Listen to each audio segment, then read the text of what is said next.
Herzlich willkommen zu einem neuen Video. Heute zeige ich euch ein einfaches Rezept für ein leckeres Mozzarella-Hähnchen mit Tomatensauce.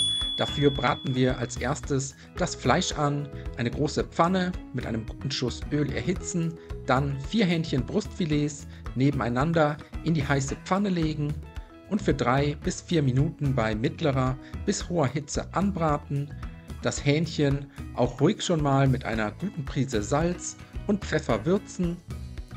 Als nächstes kümmern wir uns um die restlichen Vorbereitungen. Eine Zwiebel abziehen, anschließend fein hacken und außerdem 1 bis 2 Knoblauchzehen ebenfalls abziehen und fein hacken. Jetzt die Hähnchen Brustfilets einmal wenden, von der anderen Seite ebenfalls mit einer guten Prise Salz und Pfeffer würzen, für weitere 3 bis 4 Minuten anbraten und wenn das erledigt ist, die Hähnchenbrüste aus der Pfanne heben, in eine Auflaufform geben und kurz zur Seite stellen. Als nächstes einen Esslöffel Butter in die Pfanne geben, dann die fein gehackten Zwiebeln sowie den Knoblauch unter gelegentlichem Wenden für ein paar Minuten bei mittlerer Hitze anschwitzen und dann geben wir die restlichen Zutaten dazu.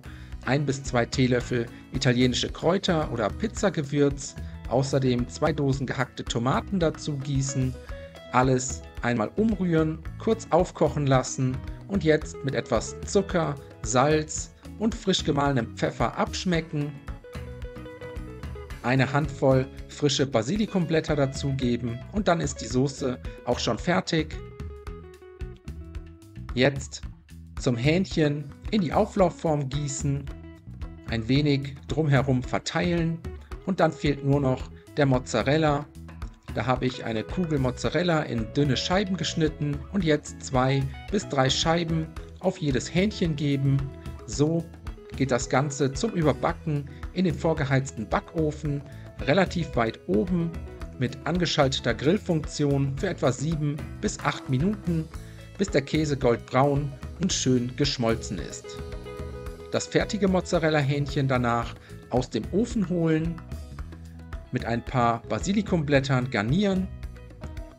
So sieht das fertig überbackene Mozzarella-Hähnchen dann aus. Jetzt am besten sofort servieren. Als Beilage eignet sich gekochter Reis, das Hähnchen mit Soße daneben anrichten und dann wünsche ich euch einen guten Appetit. Viel Spaß beim Nachkochen. Bis zum nächsten Mal.